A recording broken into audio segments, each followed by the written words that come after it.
Hi, can you hear me? I can. Can you hear me? Yeah, hi. It's good to Hi. meet you. How are you? It's nice to meet you. Yeah, I need to reach out to Abby. She How said to me, she goes, have you had any interaction with her? I said, actually, I have. Yeah, she was my professor for a couple of different classes It's from too 2017. funny because the Jewish world is this big, right? She's your sister? Yeah, I see the Yeah. resemblance. Yeah. Yes, she is. I'm just going to run and get a drink, so I'm all set before we start. Okay, no rush.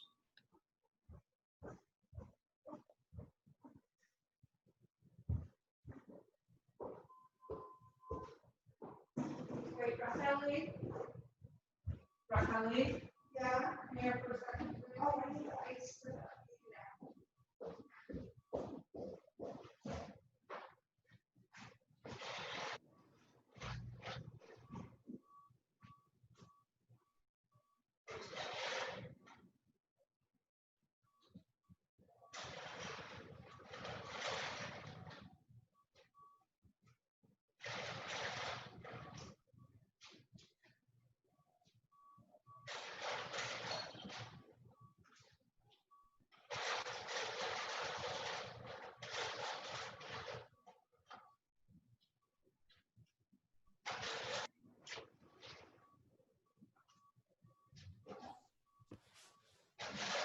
Hi, Gisele? Let's see, 1 second, sorry.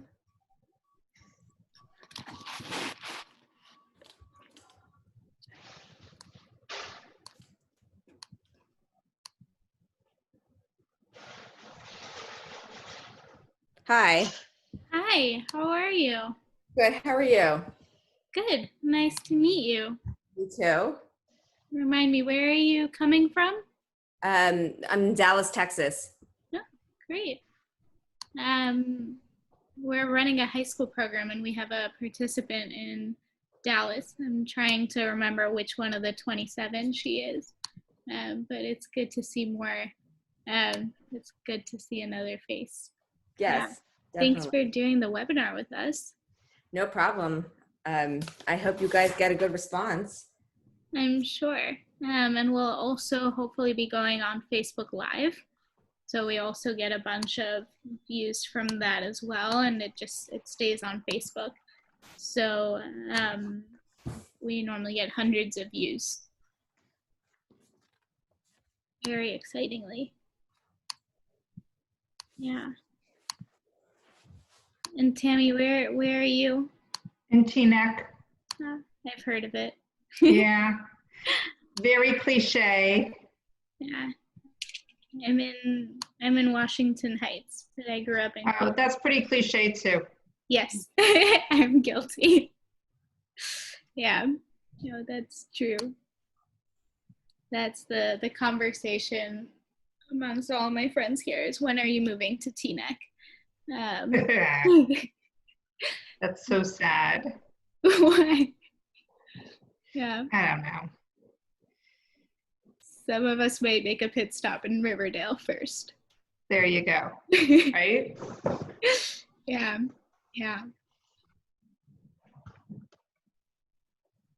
Did you also get the major storm yesterday? It was ridiculous. It was crazy. My daughter is running an art camp in the backyard, and so we have these two canopies out there. Mm-hmm. And things got drenched through the canopies that are supposed to be weatherproof. I mean, it was crazy. Yeah.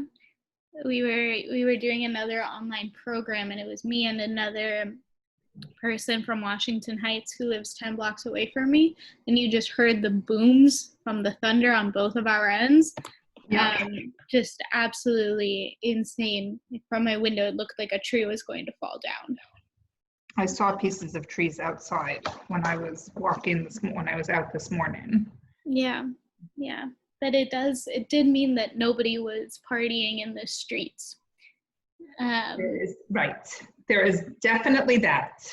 Yeah, that's a risk here.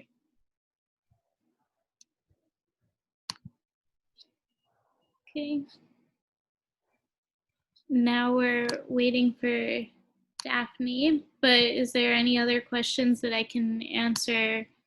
I'm sure that by now, like in March, I had to ask everyone, like, have you done a webinar before? Is there anything I need to explain? And now in July, it's kind of a moot point. Everyone has done one. Absolutely. I mean, I taught via Zoom this year, so that we're at the second half of the year. Where do you teach? I teach at Ma'ayanot. Mm-hmm. So, so it's been interesting. Yeah. It is a whole new world of education. Do you know what the plan is for next year? I'm actually on the task force to talk about the reopening, and we're trying to figure it out. I mean, we want in person as much as we can, recognizing that there are risks and how to mitigate those risks. It's complicated. Yeah. What age group do you teach? I teach, it's high school, so I teach 10th and 11th grade English Lit. Great. Yeah. Hey, Daphne. I got it. How's your Yeah. afternoon going? Is it almost 1? It's almost 1. I don't know. I put my phone down somewhere and I can't find it, so it is what it is. 12:48. Wow. It's fine. And you? Yeah, same. I was telling Tammie that thanks to the thunderstorm, there wasn't partying outside my window. So I got to sleep with the window open, and I actually got a full 8 hours of sleep for the first time since coming back to the Heights in the summer. Nice. Yeah. Nice. Things that we don't really have to struggle with in suburban life. So we got the rainstorm after. You see. And it was a lot of rain. It was Yeah. crazy. Let me pull.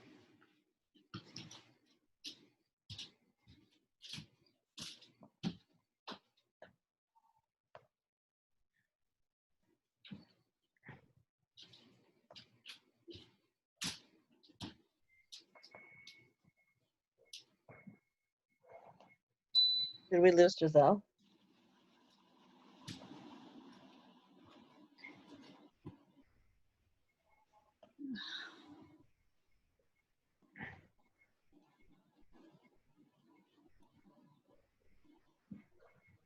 Danny, did you listen to or watch Malka's webinar last night?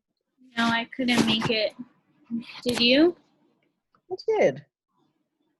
And? I did. Well, it was good. Do you know, I emailed Malka. Do you know if it ended up being recorded? I haven't Yeah, it heard was back. recorded. Okay. Yes. A lot of people ask me if today is being recorded. It is, I do believe. I should have asked you guys permission. Are you? Yes. Okay. Excellent. So welcome everybody. My name is Daphne Lazar Price, and I'm the executive director of JOFA. Thank you to everybody who's joining, and I see that more people are coming on. I want to welcome and thank everybody for taking some time from their day to spend time with us, talking about the title of this talk is From the Playground to the Pulpit, How Latent and Blatant Bias Hurts Our Children, Parental Perspectives. It's going to be a conversation between me, Tammie Rapps, and Gisele Rogers about racism and implicit and explicit biases in our own community. And we're all going to be bringing in some of our own personal experiences and vantage points on this conversation. The timing is not coincidental. We are still in this very heated and important moment in America where we are discussing racial inequities, injustices, and how to be an anti-racist in more thoughtful and meaningful ways. And I know that when George Floyd was first murdered, a lot of people reached out to me to say, what can we do more? What can we do better? We need to do more in Black-Jewish dialogue, which we certainly do. And but it also made the assumption right there in making that in making that request of where can I engage in more Black-Jewish dialogue of the not all Jews are white, meaning some Jews are people of color, whether they are of African American descent, whether they are of Asian descent, et cetera, et cetera. And so part of what this conversation is going to do is going to interrogate that assumption, and to look at it how that assumption and attitude permeates everything, literally from the playgrounds to the classrooms to the schools to the supermarkets, and each of us have our own experiences. So for those of you who don't know, mine is a multiracial family. My kids are 5th generation Washingtonian born. Their grandfather converted to Judaism. He was African American, and so they have been here for many generations. The family, the other guests on the call today are Gisele Rogers, who received her BA in political science from Barnard College in 2002. She's the mother of 3 biological children and an adopted African-American son, and currently resides in Dallas, Texas with her family. And also joining us is Tammie Rapps, who is a seasoned Jewish educator and active member of her Jewish community. She has taught both Judaic and General Studies in elementary, middle, and high school, and served in day school leadership positions in Rockville, Maryland, and Dallas, Texas. Tammie currently teaches English literature at Ma'ayanot Yeshiva High School for girls in Teaneck. And she serves on the board at her shul. And Tammie and her husband are the proud parents of 3 amazing children, their biological daughter and 2 adopted children from China and from Vietnam. I've said a little bit about my own story, but I want to invite Tammie and Gisele to tell a little bit about their story. Who wants to go first? Tammie. Go first, that's fine. Good afternoon. I'm Tammie. Nice to see you, or be. Family is a multiracial family. When our oldest applied to college, she started her college essay by talking about how she never had any questions about where babies come from, because in our family, babies seem to come from Asia. And she then proceeded to talk about what it's like to grow up as a sibling of 2 amazing children, a sister and a brother, who are adopted and are of a different race than she is. And so that has been something that we've been talking about from the moment that we decided to adopt. Race has been an issue on the table, but in this conversation and in this climate that we're in right now, I would like to acknowledge that our issues of racism and questions about race differ greatly from Gisele's and from Daphne's. And so I bring a different perspective to the table, but one that is certainly grounded in my experience and in my experience with my Asian children. Okay. Go ahead, Gisele. So thank you, first of all, JOFA and Daphne, for putting this panel together. At first, I was reluctant to join because I'm not sure that me repeating my story to others is having the effect that I thought it would, which is, I think people hear our story and they feel sympathy for us and they feel bad for us. And honestly, we don't need people to feel bad for us. Thank God, my family, we're thriving, we're doing great. You know, my kids are happy and successful. I think the real impetus for me being here and trying to share my story is to help put what's going on in the world, especially here in the United States, into perspective. We keep hearing a lot about implicit bias, but what does it actually mean? And I think until you can put it into context and hear it from someone firsthand like me, you can't really understand exactly what people are talking about. So I hope by sharing our stories today, you all walk away with this other understanding of what it means to be implicitly biased, which I think we all are. And in case you're not familiar with the term, it's really a subconscious way we perceive others, and we perceive our people who look different, who are different, who are of a different race, of a different gender. So with regards to what happened to Jacob, it was clearly a racial implicit bias, but it helps shift the conversation forward. And I hope that is something that you can take away from our talk here today.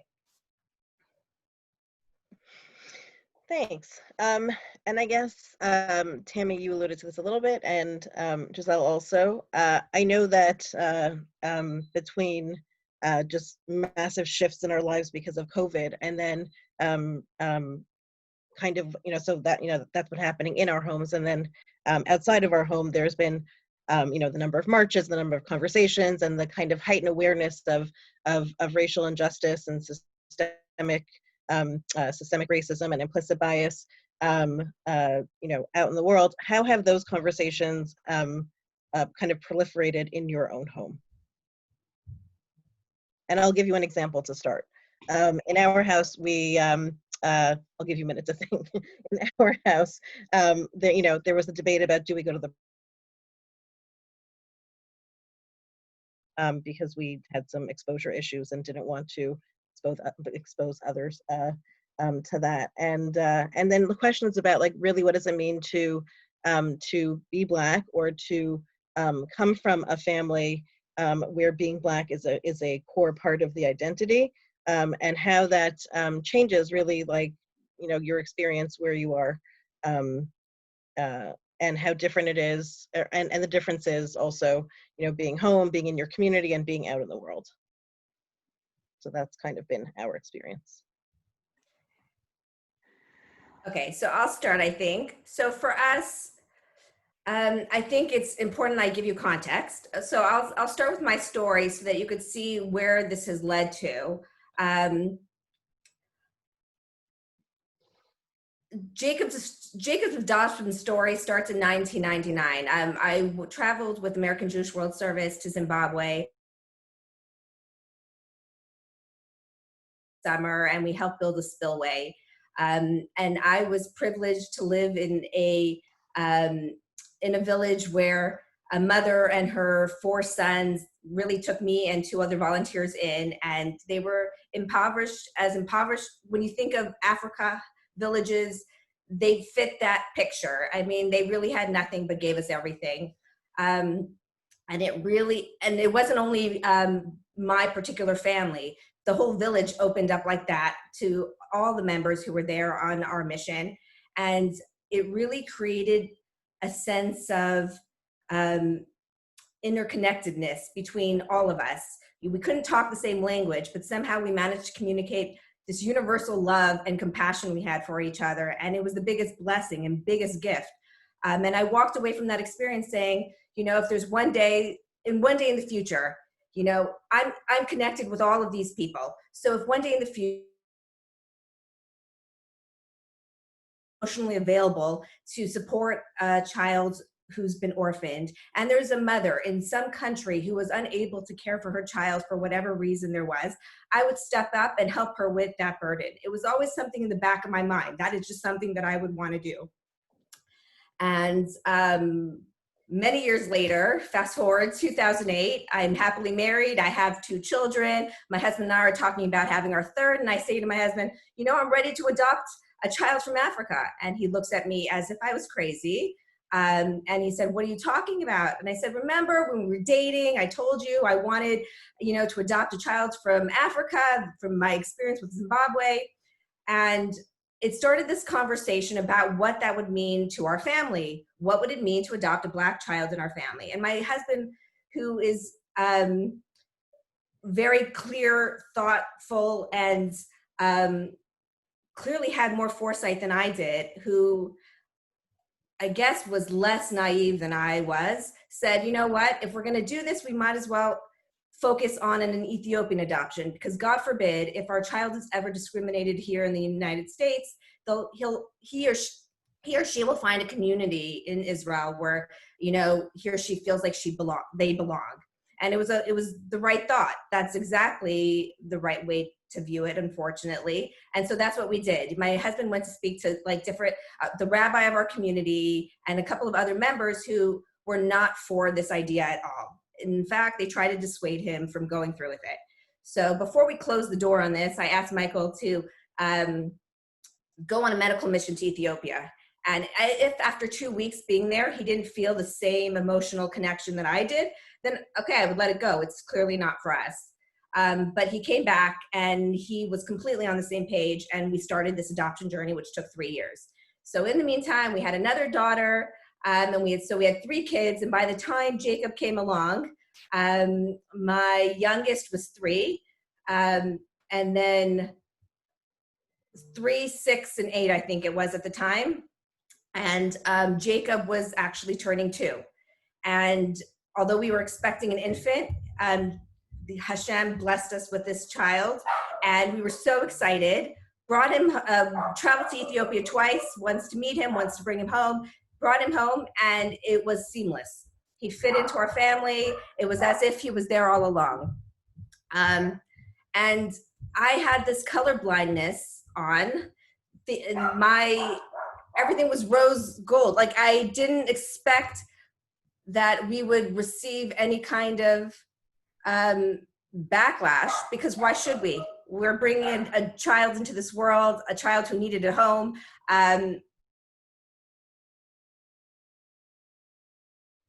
We didn't look for problems that could occur.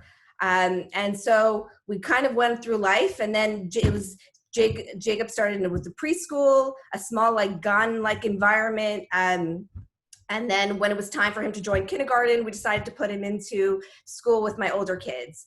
And this was a modern Orthodox, but community liberal type environment. And so we, again, I never questioned for a moment that we would have an issue. Why would we? Everybody knew us in the school. We were part of the community. We entertained people in our home all the time. I was on various committees in the school. I had older children there. Everyone seemed to be doing great. There was no reason we would ever suspect that another one of our children would not experience the same wonderful, loving experience my other kids had at the school. But then came from one of the administrators who said, you know, we need you and your husband to come in right away to talk about your son and his background, so we can set up steps for him to succeed in our school. And I thought, that sounds a little bit odd. I never received a phone call like this for any of my other children. And I started to ask more questions, like, you know, what's going on? Did something happen? It's only the second day.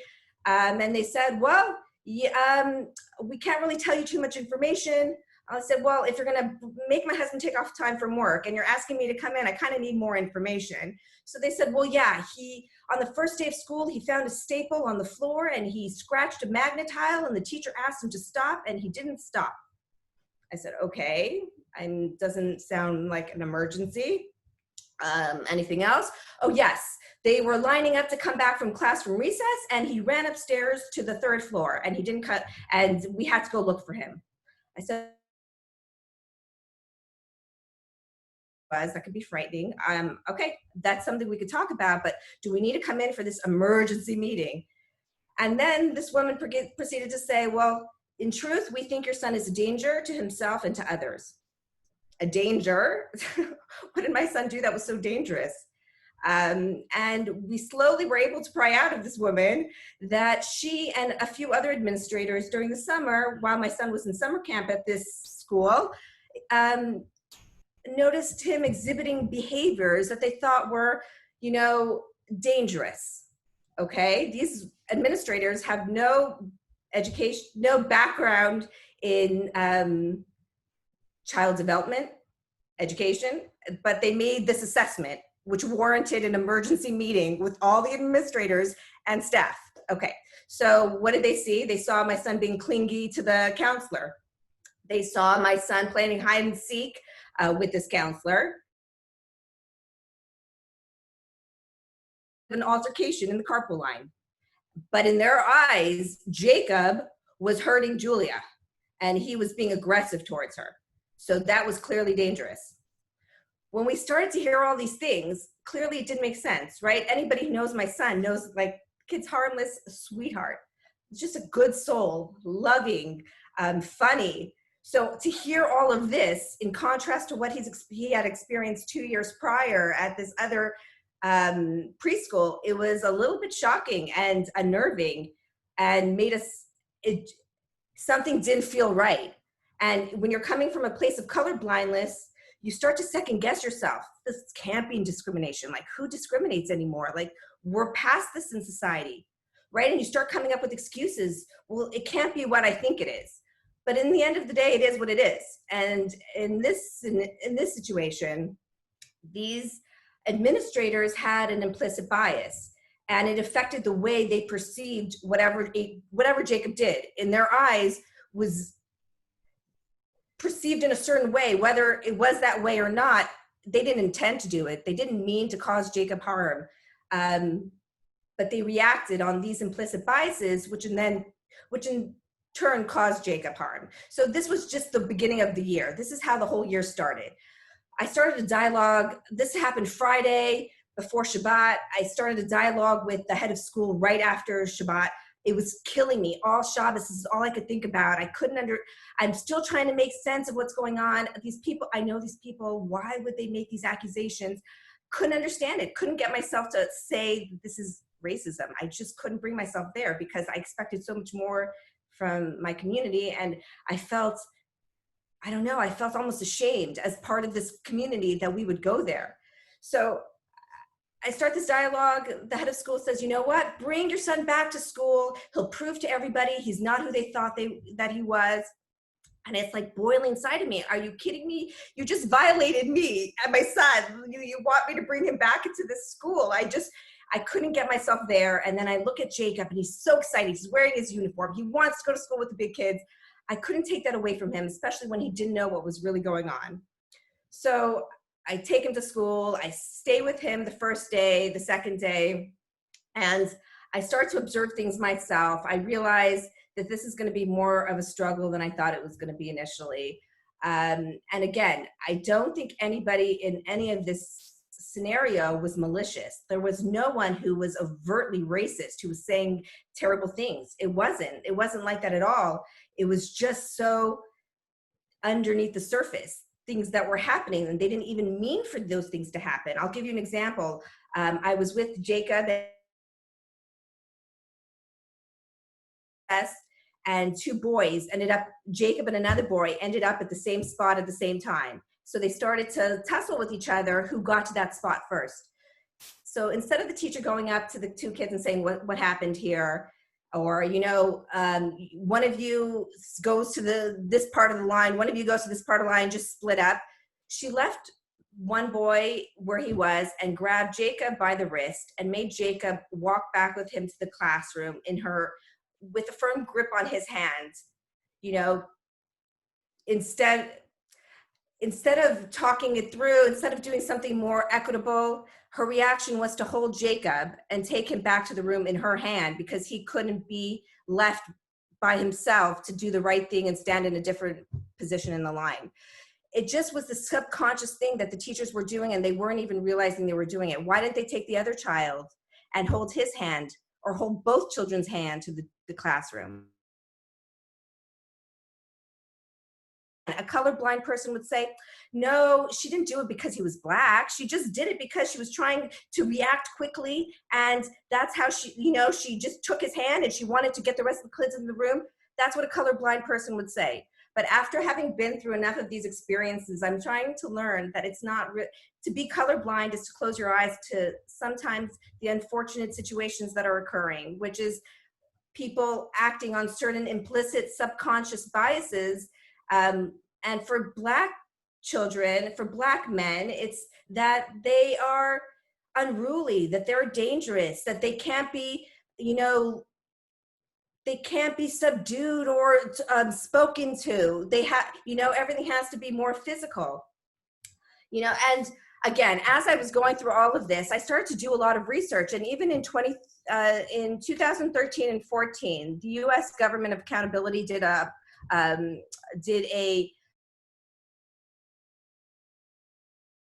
discipline in schools, and they found that for children of color in pre-kindergarten, Black students accounted for 19% of preschool students in public schools, but represented 47% of students suspended from preschool. So when you hear those kinds of statistics, you start to say, this is not just happening to Jacob. This is not a unique incident. It's something that's happening across the board in all schools, and that's why it needs to be taken more seriously by every school, whether you're Jewish, whether you're public, whatever your denomination is, it doesn't matter. It's happening consistently. And if it's happening consistently, it needs to be addressed. And it's not something we could close our eyes to. Before I end, because I know I'm talking on forever, the last incident that occurred before we pulled Jacob out of the school was when he was taken, he was transitioning from English class to PE. Bullied him, threw books on his head, screamed in his ear, and I don't think it was racist. I think they were just bullies, and the teachers couldn't control these two boys. They get into PE, and they're kicking and fighting with Jacob, and so he starts to fight back. And so this PE instructor, this modern Orthodox young woman, looks at the situation and starts screaming at Jacob. Jacob caused the situation. She had to stop it. And so she didn't yell at the other kids, only at Jacob. And then at that point forward, whenever she tried to calm the situation and get Jacob to listen to her, he wouldn't. He had it. He saw the other boys on the stage screaming in the microphone, yet she was yelling at him. So he felt the sting of injustice, and he wouldn't listen to her. So instead of calling a social worker or a teacher or someone else who could help, this PE instructor or her aide, I'm not sure, went and called the armed security guard from our school to come in and subdue Jacob. So you can imagine he's 6 years old at the time, just turned 6, and this armed security guard comes in to try to quiet him, to try to control him. And he rolls into a ball and he starts crying. And at that point, someone ran to get my son, who was in the playground. He was probably 8 years old at the time, and asked him to come calm Jacob down. So, my son Aiden takes him to the bathroom, washes his face, starts talking to him. What happened? What happened? Why are you crying? And Jacob said, well, these two boys were beating me up.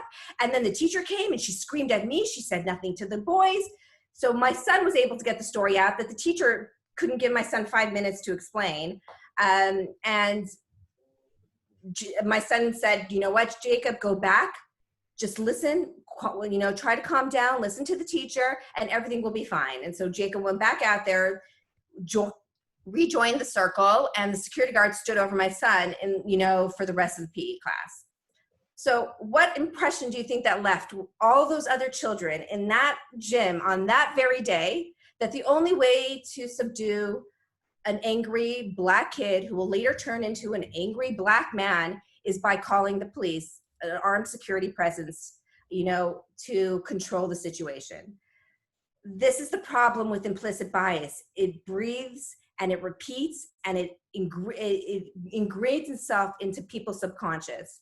And my hope here today is to say, if we want to change the scenario and we want to change what's going on, we need to talk about it with our kids. We need to talk about it with school administrators. We need to talk about it with teachers, and not to have this color blindness affect our ability to see what's really going on and call people out when you see something that doesn't seem right, that doesn't sound right, that feels uncomfortable. I mean, that's the discussion I think we're at in society that we have to be having.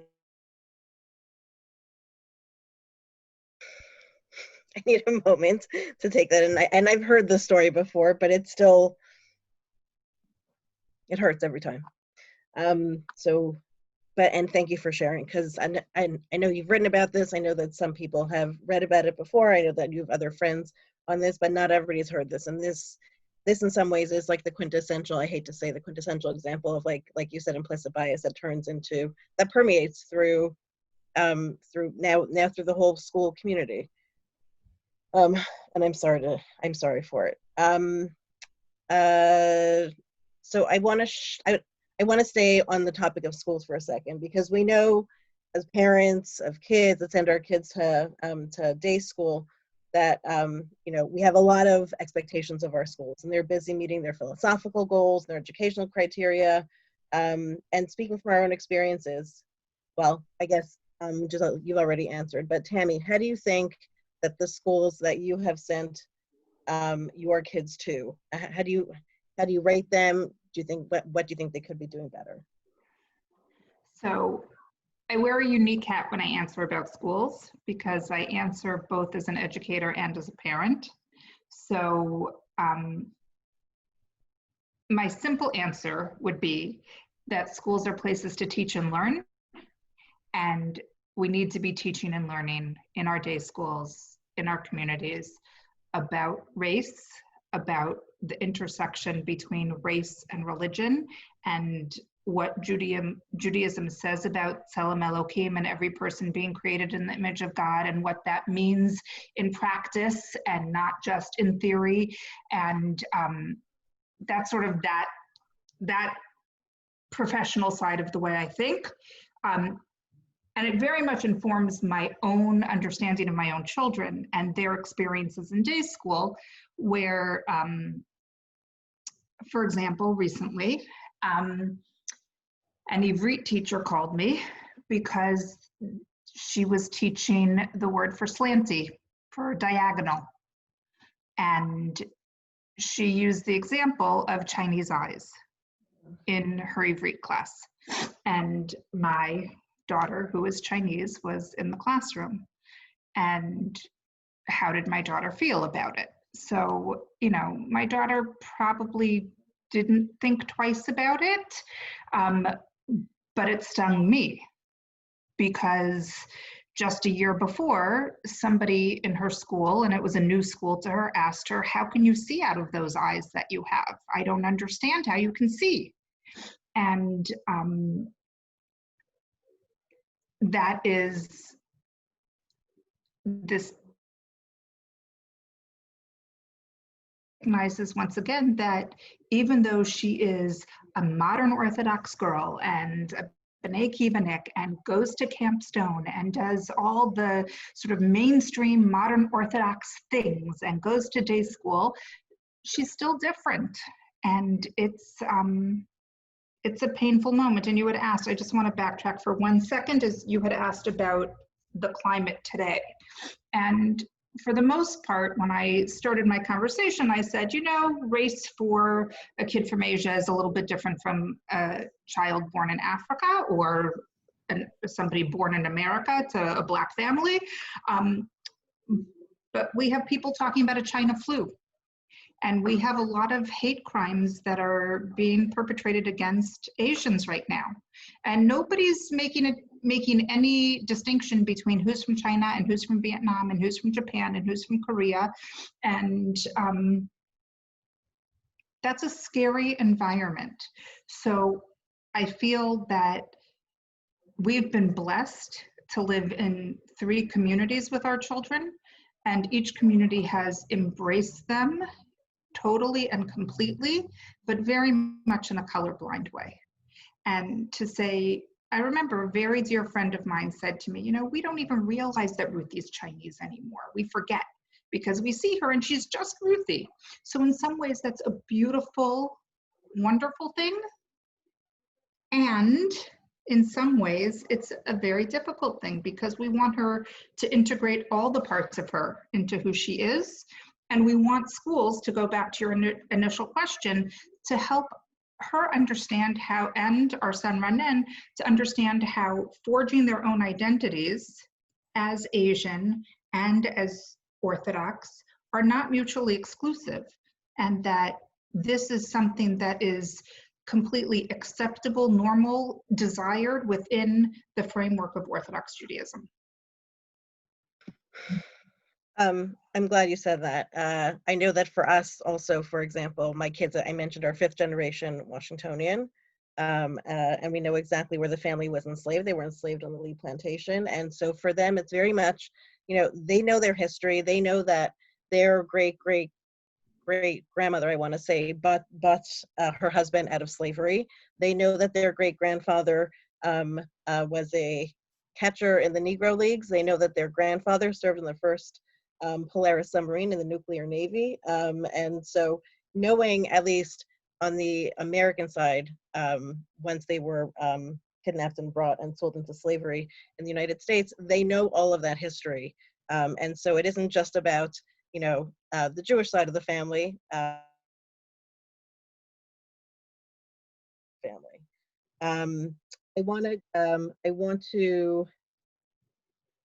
want to just stay in the school environment for a moment, because I want to note this also. For those of us who we choose to send our kids to yeshiva day schools and day schools and whatnot,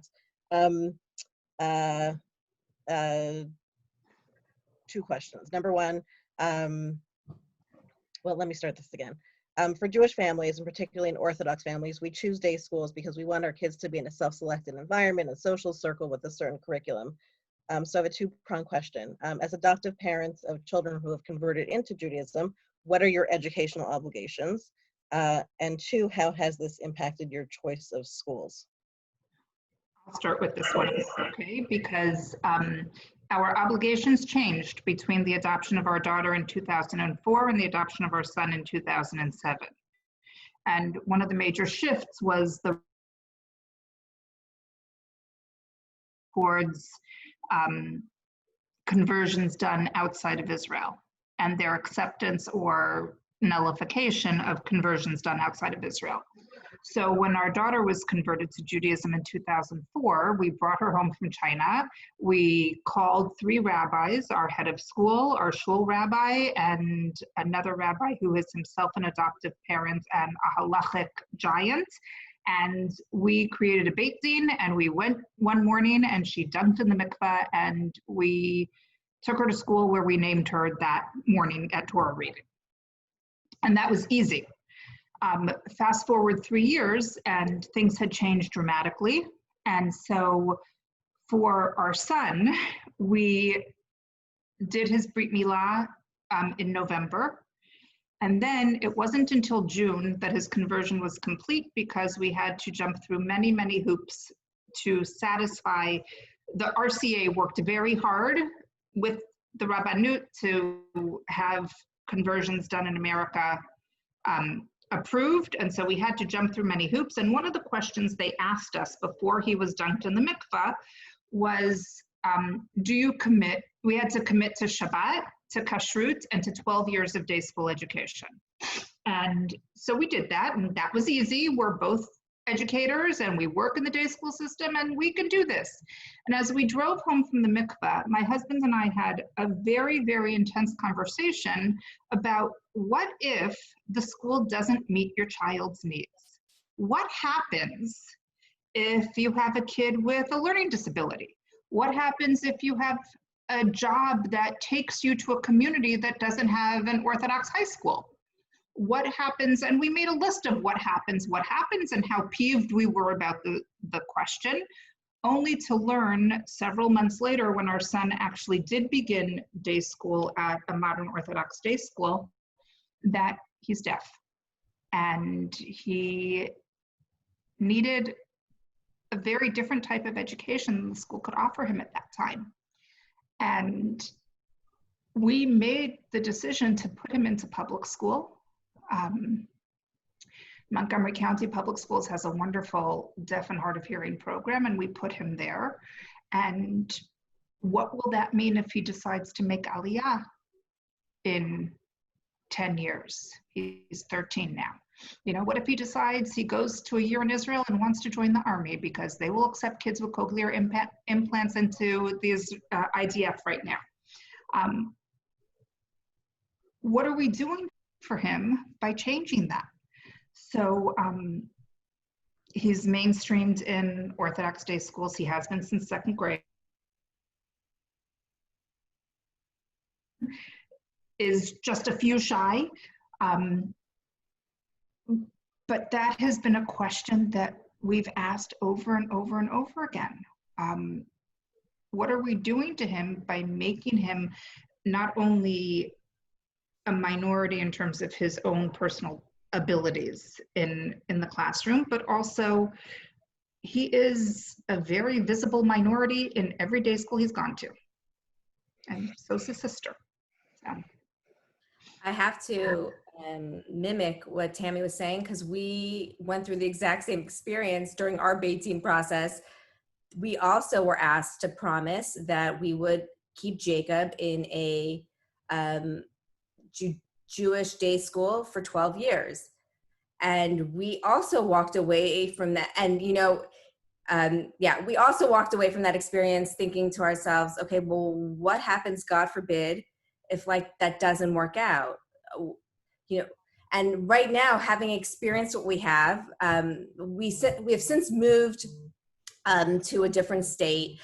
Jacob has been in a different school, but now we come across the same experience.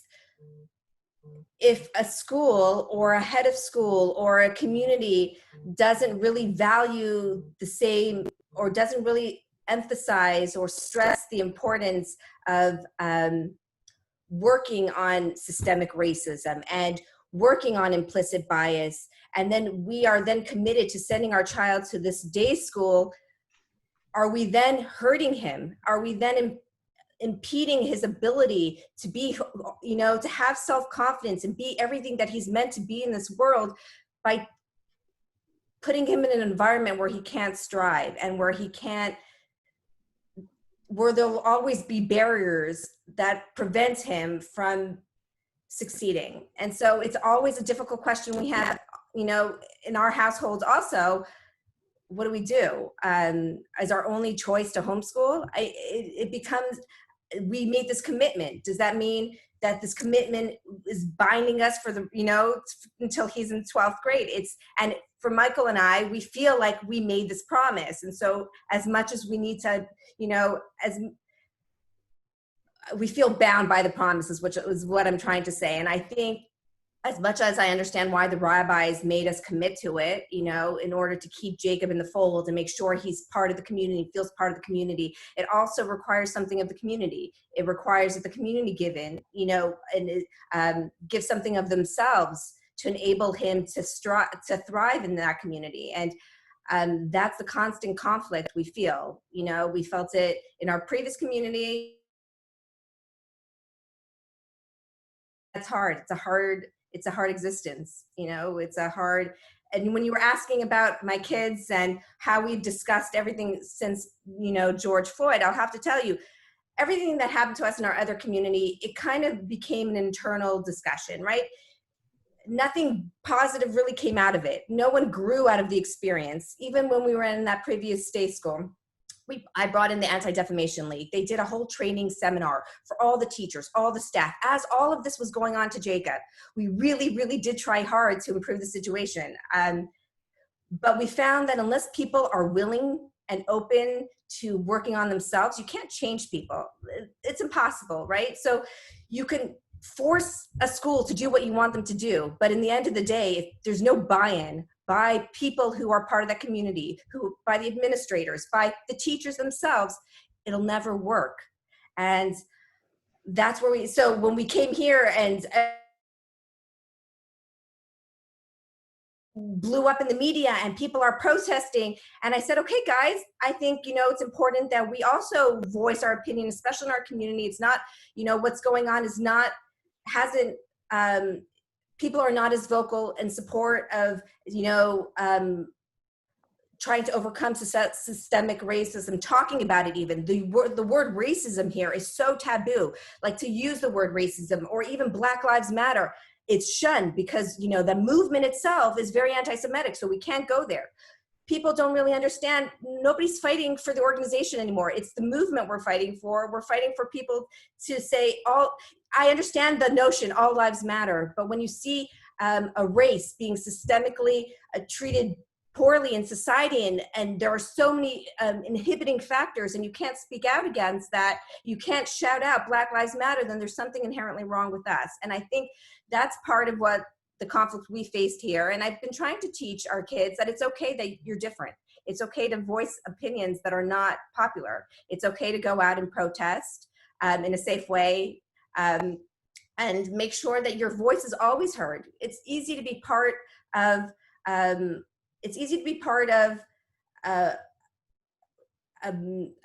do I explain it?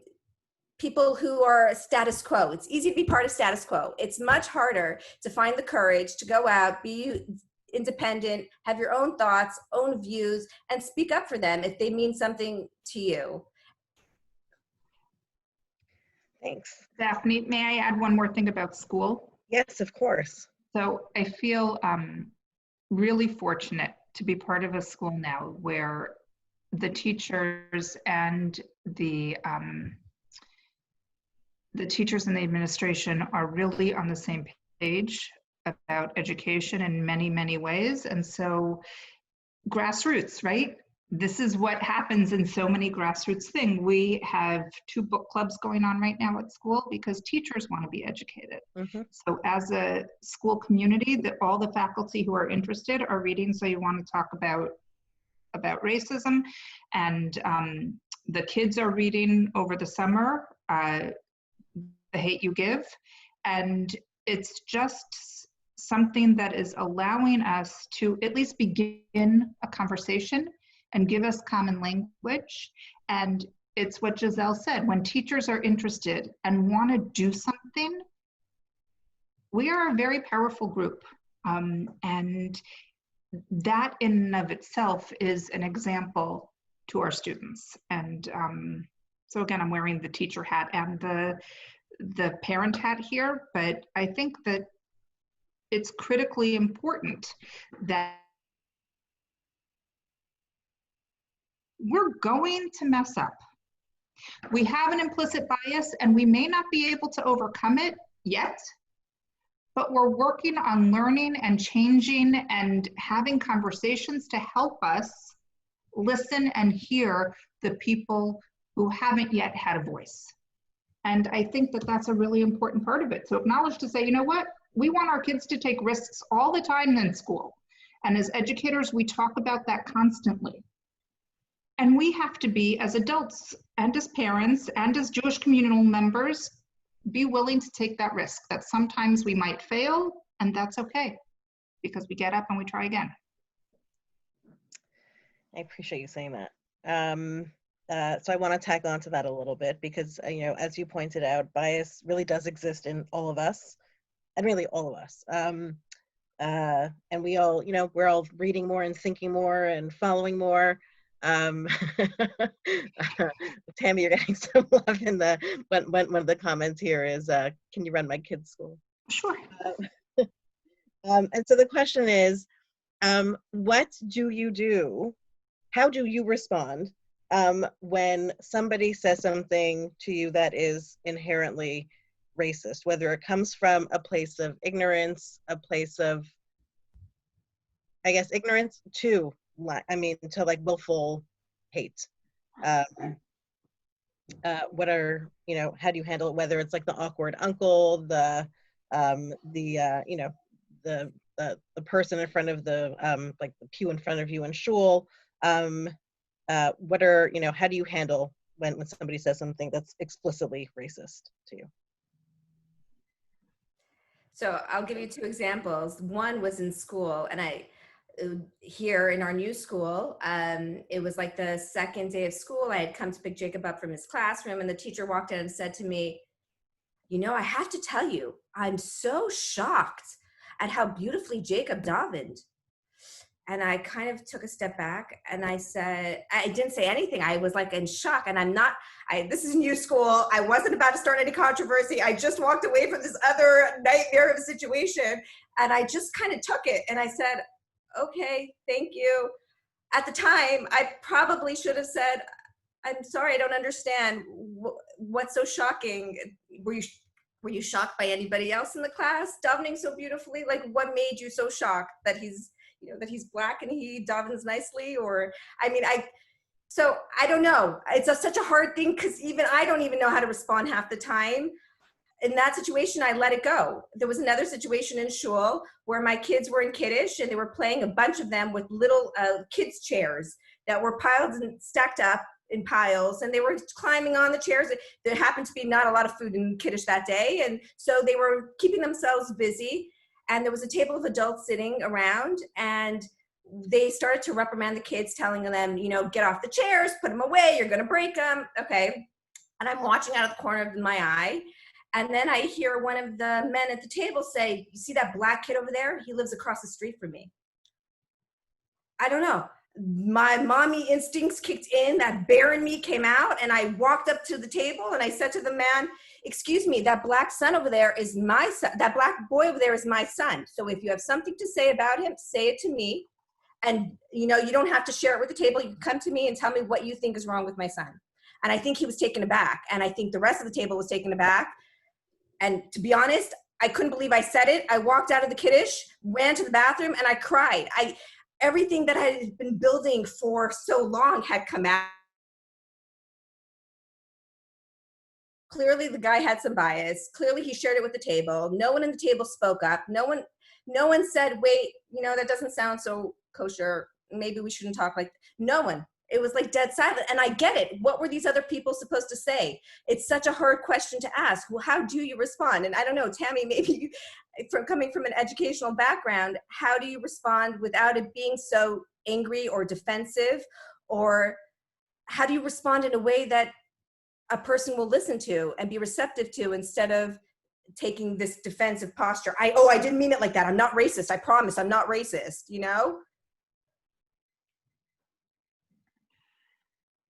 Deep breaths. I don't know if I have a good answer. I just feel like we're at a point now, and my answer is different now than it was a year ago or 3 years ago. I think that it's okay to be polite and firm and to say, I don't know if you realize it, and give somebody the benefit of the doubt. I don't know if you realize that what you just said made me really uncomfortable. And this is why. Mm-hmm. And if they don't want to hear it, you can't force them to learn, but you will have said something, and that interaction will have, number one, made you stronger, and number two, shown your children that you're brave and that you have the courage to speak out. And I think that that's really, really important. I take that's something that I learned in a completely different context. People are always looking at our family when we're out and about because we look different. And people will say things like, are they siblings? Yes, they're siblings, right? People will stare at my son because he wears a cochlear implant and a hearing aid. And so I've learned that just to answer straight away, he's deaf. What you're looking at is called a cochlear implant and a hearing aid. And just sort of addressing it head on and stating it as fact helps your kids see how you respond, helps others see how you respond, and helps you feel empowered that you didn't sit idly by and not say anything. Okay. I want to be mindful of time, and I know that when we talked before, we had more questions, so maybe at some point we'll do part two. But I do want to invite people who have been watching to put their questions into the chat box, and those who are watching on Facebook to comment. Waiting for those questions to come in. If there is one takeaway that you want people to go home and be like, this is one thing that I'm going to do different, what would it be? For me, I think knowing that I had not just the support, but I think I can't do this alone, right? I can't go into the schools and try to change the schools. I can't go to the shul and try to make the shul see, value the importance of building relationships with the Black community here. I can't do all these things on my own because I'm one person, and if it's not valued by everyone, then it's not valued. And so if I were to leave one thing here for everybody listening, it would be get involved and try to be part of this movement for change. Together we can make, we can make things better, but alone we can't. I've tried it and it doesn't work. So that would be my take. Like, if I can give you one thing to do, it would be get involved in your school, get involved in your shul, get involved with the Jewish Federation. You know, the Jewish community is very philanthropic. We give a lot of money to a lot of organizations, but we have to hold these organizations accountable for their actions. And that means making your voices heard. You know, we want to be part of this movement of change, and that requires everybody getting involved. Tammie? So I shared an anecdote with Daphne and with Gisele when Daphne posed this question to us earlier, and that was that when Ruthie was 4 or 5 years old, I was out buying Christmas gifts for our school's security guard and front desk receptionist, who are both Black. And she was shocked because she said to me, "Why didn't you give them their Hanukkah presents already?" I said, "What do you mean a Hanukkah present?" And she said, "They don't get Christmas presents, they get Hanukkah presents because they look Jewish." And to me, that is sort of paradigmatic of exactly what I want people to think about. That looking Jewish is multi-hued and beautiful and diverse and different, and recognizing those colors and those differences and the backgrounds that are different, and not just trying to fit everyone into the same box or mold or whole. So that is, you know, celebrating the richness of who we are as Jews and recognizing differences and the people, and not to build walls or divide us. Thanks. And I guess if there was one takeaway, if I may, to offer, is to remember that not every ally is a friend, and not every friend is going to be your ally. And just looking for the upstanders and maybe educating people on how they can be upstanders wherever they are and whatever their relationship is to you. And so on that note, I want to thank both of you for opening up your hearts and your family story to all of us. I know that I am more enriched by it, and you're welcome to spend more time with us talking about race and racism in our community and the steps we can do to ameliorate it. So thank you. Thank you. Thank you. All right, have a good day, everybody.